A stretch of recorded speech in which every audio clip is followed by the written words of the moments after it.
എനിക്കൊരു അഭിപ്രായമുണ്ട്. ഈ കൊച്ചുകുട്ടികൾക്ക് ഒരുപാട് ബേർഡൻ കൊടുക്കാതെ ചെറിയ ഐറ്റംസ്, നടനം അങ്ങനത്തൊക്കെ അവർക്ക് പൊക്കാൻ പറ്റാത്ത ഐറ്റം ചെയ്യിക്കാതെ എനിക്കൊന്ന് ചെറിയ ഐറ്റംസ് അല്ലായിരുന്നു അതൊക്കെ ചെയ്തു. പക്ഷെ എനിക്കൊന്ന് ബേസിക്സ് ഒരുപാട് അവർക്ക് ആവശ്യമുണ്ട്.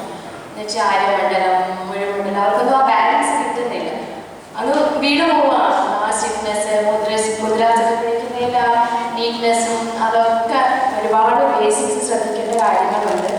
എന്നുവെച്ചാൽ ഫൗണ്ടേഷൻ ശരിയായാലേ നമ്മുടെ ഡാൻസിന് ആ പെർഫെക്ഷൻ വരത്തുള്ളൂ.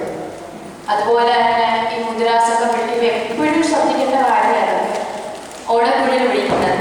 അതെല്ലാവരും റിപ്പിറ്റേഷനായിട്ട് തെറ്റിക്കുന്ന ഒരു കാര്യമാണ്.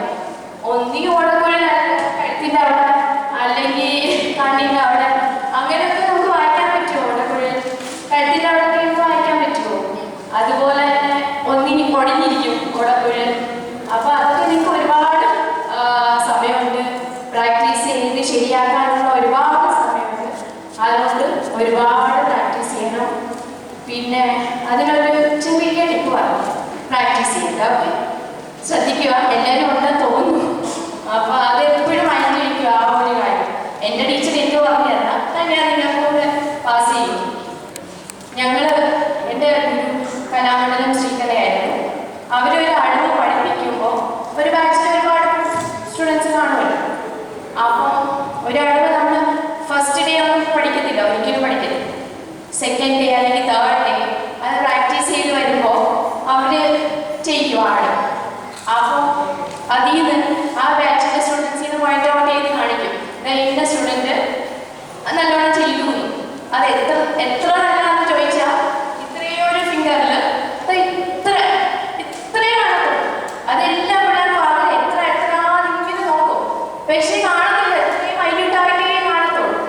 അപ്പം ആ ചെയ്ത കുട്ടി ഓർക്കും, ഞാൻ ഇത്രയല്ലേ ചെയ്തോളൂ, കുറച്ചുകൂടി പ്രാക്ടീസ് ചെയ്താൽ എനിക്ക് കുറച്ചുകൂടി നന്നാക്കാൻ പറ്റും. അതിൻ്റെ ബാക്കിയുള്ള പിള്ളേർ എന്താ ഓർക്കുക, അയ്യോ അത് ഇത്രയല്ലേ ചെയ്തോളൂ, ഞാൻ കുറച്ചുകൂടി പ്രാക്ടീസ് ചെയ്താൽ ചിലപ്പോൾ എനിക്ക് ഒരുപാട് ചെയ്യാൻ പറ്റും. അപ്പോൾ അവിടെ നിൽക്കുന്ന എല്ലാ സ്റ്റുഡൻസും അത് പിന്നെ പ്രാക്ടീസ് ചെയ്യാൻ പോകും. അപ്പോൾ ഇത് എപ്പോഴും മൈൻഡിൽ വെച്ചാൽ മതി. ഞങ്ങളുടെ ടീച്ചർ നല്ലോണം ചെയ്തെന്ന് പറഞ്ഞാലും നമ്മൾ ഇത്ര ചെയ്തത് എന്ന് മൈൻഡിൽ വെച്ചാൽ മതി. അപ്പോൾ നമുക്ക് ഒരുപാട് പ്രാക്ടീസ് ചെയ്യാൻ പറ്റും. അപ്പോൾ നിങ്ങൾക്ക് ഒരുപാട് പ്രാക്ടീസ് ചെയ്യാൻ സമയമുണ്ട്. അതുകൊണ്ട് എല്ലാവർക്കും ഓൾ ദി ബെസ്റ്റ്. പിന്നെ ഈ പ്രൈസ് കിട്ടിയ പിള്ളേർക്ക് ഇത്രേ ചെയ്തിട്ടുള്ളൂ, അത്ര മൈൻഡ് വെച്ചാൽ മതി. അപ്പോൾ എന്നാ ചെയ്താൽ ഒരു തേർഡ് പ്രൈസ് അനൗൺസ് ചെയ്യാം. പിന്നെ ഒരു റിക്വസ്റ്റ് ഉണ്ട്, ഈ പ്രൈസ് അനൗൺസ് ചെയ്യുന്ന പിള്ളേർക്ക് സ്റ്റേജിൽ വന്നെങ്കിൽ നല്ലതായിരുന്നു. Third prize chess number 11 and 7. Chess number 11 Madhav Sudhin ISM. ഒരുപാട് പിള്ളേരോട് എല്ലാ chess number 7 Naira Riyas chess ISM. Number 11 and 7. Third prize goes to chess number 11 Mahadev Sudhin ISM and Naira Riyaz ISD. Second prize chess number 4 and 9. Chess number 4 Nandana Anjan ISWK and chess number 9 Adila Sulfi ISD.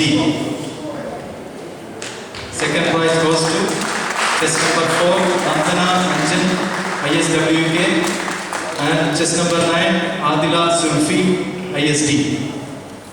The first prize chess number 3 and 12. Chess number 3 Cheryl Teresa Jos ISM. Chess number 12 Hari Gauri Nandana ISWK. ഇനി ഒരു consolation price ഉണ്ട് ഒരു കൊച്ചു കുട്ടിക്ക്. Chess number 15. Chess number 15 Blessy Savior ISWK. Consolation prize chess number 15 Blessy Savior. Results for the Bharatanatyam sub-junior. First prize goes to Cheryl Teresa Jos and Hari Gauri Nandana. Second prize Nandana Anjan and Adila Zulfi. Third prize, Naira Riaz and Mahadevan Sudhir.